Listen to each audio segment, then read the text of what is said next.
इडली, डोसा और सोने की अंगूठी की गलतफहमी। सुबह के 8 बजे थे। सूरज अभी पूरी तरह निकला भी नहीं था कि रमेश की साइकिल की घंटी ट्रिंग ट्रिंग करके पूरे गांव में गूंज उठी। रमेश ने जोर जोर से अपना गाना शुरू किया। इडली ले लो इडली, मोगरे के फूल जैसी सफेद, मक्खन जैसी मुलायम, खाओगे तो बनोगे बाहुबली, नहीं खाओगे तो रह जाओगे खलबली, सांभर पियोगे तो बढ़ेगा दिमाग, चटनी खाओगे तो चमक जाएगा चेहरा, आ जाओ बाबू आ जाओ। चंपक सेठ अपनी दुकान के बाहर अगरबत्ती जला रहे थे। इडली की खुशबू से उनकी नाक फड़कने लगी। जेब से पैसे निकालने का मन तो नहीं था, पर लालच बुरी बला है। वो साइकिल के पास आ ही गए। अरे रमेश, आज सांभर में पानी ज्यादा मिला दिया है क्या? खुशबू कम आ रही है। सेठ जी, सांभर में पानी मिलाता तो खुशबू कम होती, मैंने तो इसमें प्यार ज्यादा मिलाया है, इसलिए महक रही है। एक प्लेट लगा दूं? प्लेट कितने की है? बाकियों के लिए 25, लेकिन आपके लिए स्पेशल डिस्काउंट, सिर्फ 20 रुपए दे दो। 2 बड़ी इडली, तैरने लायक सांभर और 2 तरह की चटनी मुफ्त। चंपक सेठ चौंक गए। 20 रुपए? क्या बात कर रहा है रमेश? चावल अमेरिका से ला रहा है क्या, या दाल में सोना मिलाया है? 10 रुपए में दे, वो भी बिना चटनी के। रमेश ने साइकिल का स्टैंड लगाते हुए मजाक में कहा। सेठ जी, 10 रुपए में तो अब साइकिल में हवा भी नहीं भरती। रही बात सोने की, आज तो नहीं मिलाया, पर धंधा बढ़ाने के लिए शायद कल मिला भी दूं। किसकी किस्मत चमक जाए कौन जानता है। आज इडली खाने वाले को कल शायद लक्ष्मी जी के दर्शन हो जाएं। रमेश ने तो मजाक में कहा था, लेकिन पास ही दीवार पर बैठकर दातुन कर रहे गजेंद्र ने ये सुन लिया। सोना, किस्मत, लक्ष्मी, ये 3 शब्द सुनते ही गजेंद्र के दिमाग में एक कहानी बनना शुरू हो गई। शाम को गजेंद्र भागता हुआ चंपक सेठ की दुकान पर पहुंचा। सेठ जी अपनी पुरानी बही खाते की किताब झाड़ रहे थे। गजेंद्र ने इधर उधर देखा जैसे कोई राज की बात हो, और सेठ के कान में फुसफुसाया। सेठ जी, आपको असली खबर पता चली या अभी भी पुराने वाले उधार के चक्कर में पड़े हो? चंपक सेठ ने चश्मा ठीक किया। क्या हुआ, फिर किसी की भैंस खुल गई क्या? भैंस नहीं सेठ जी, बहुत बड़ी खबर है। सुबह रमेश की बात याद है, कल सोना मिलाऊंगा वाली? अरे वो तो मजाक कर रहा था। गजेंद्र ने आंखें बड़ी की। मजाक नहीं सेठ जी, पक्की खबर है। दोपहर को मैंने रमेश को शहर की सुनार की दुकान पर देखा। वो एक सोने की अंगूठी खरीद रहा था। मैंने अपने कानों से सुना, वो कल अपनी पब्लिसिटी के लिए कल किसी एक इडली के बीच में वो अंगूठी छुपा कर लाएगा। जिसके हिस्से में वो इडली आई, अंगूठी उसकी। चंपक सेठ का मुंह खुला का खुला रह गया। सच में 20 रुपए की इडली में 20,000 की अंगूठी? हाँ सेठ जी, अब सोचो, अगर वो अंगूठी उस पहलवान भोलू को मिल गई तो, या मास्टर जी को मिल गई तो, लेकिन अगर आप जैसे समझदार आदमी को मिल जाए तो।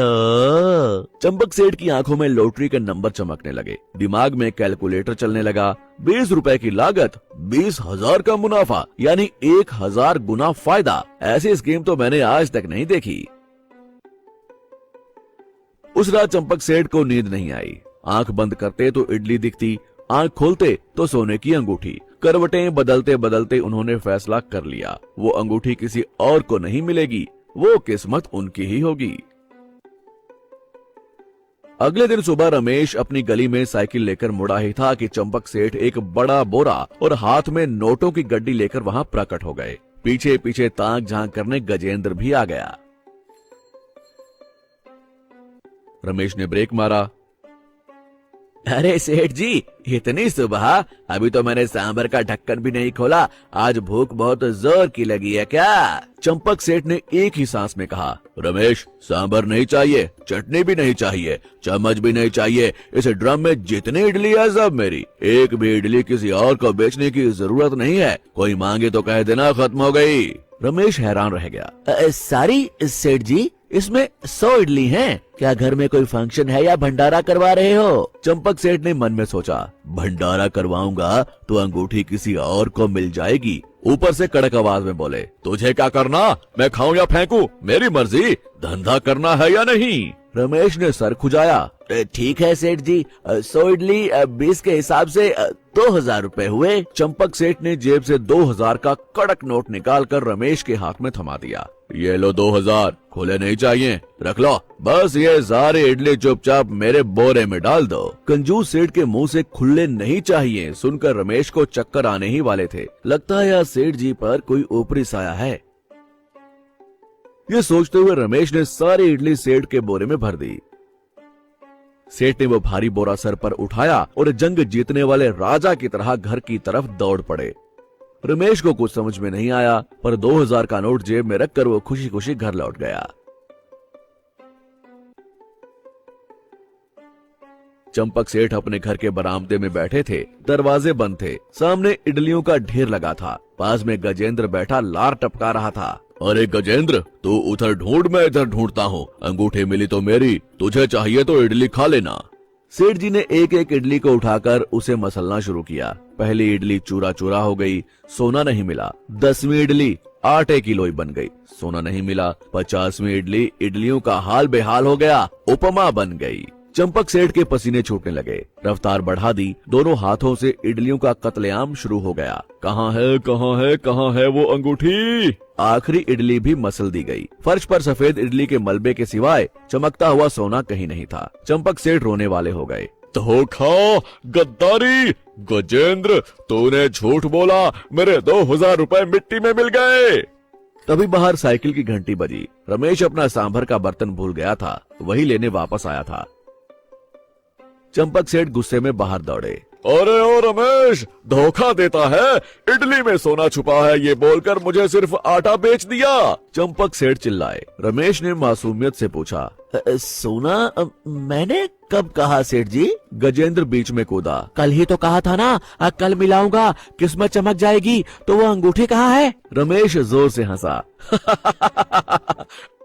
अरे अरे सेठ जी, अरे गजेंद्र भैया, मैं तो ये कहने वाला था कि कल मैं इडली के घोल में सुनहरी गाजर का हलवा या कद्दूकस की हुई गाजर मिलाऊंगा। आज की इडली देखी नहीं, थोड़ी लाल पीली सुनहरे रंग की थी। गाजर खाने से आंखें तेज होती हैं, सेहत सोना बन जाती है, ये मेरा मतलब था। आपने उसे असली सोना समझ लिया। रमेश अपनी हंसी रोक नहीं पा रहा था। 20 रुपए की इडली में 20,000 की अंगूठी दूंगा तो मैं साइकिल पर क्यों आऊंगा सेठ जी? मर्सिडीज में आकर इडली ना बेचूं। चंपक सेठ को अपने लालच पर शर्म आने लगी। 2000 रुपए में गाजर वाली इडली का उपमा खरीदा है, ये सोचकर दिल बैठने लगा। पास खड़े गजेंद्र ने मुझे जरूरी काम याद आ गया कहकर वहां से पतली गली पकड़ ली। रमेश हंसते हुए चला गया। चंपक सेठ बस उस मसली हुई इडली के ढेर को देखते रह गए। मरता क्या ना करता, उन्होंने उन्हीं इडलियों को सुखाकर उनकी बड़ियां बनाई और अगले 3 महीने तक वही खाई। उस दिन के बाद से अगर कोई गांव में किस्मत या लॉटरी की बात करता तो सेठ जी को इडली याद आ जाती और वो वहां से भाग खड़े होते। नैतिक शिक्षा, लालच बुरी बला है। अफवाहों पर भरोसा करके पैसा उड़ाओगे तो अंत में हाथ में सिर्फ इडली का चूरा ही आएगा। मेहनत की कमाई ही असली सोना है।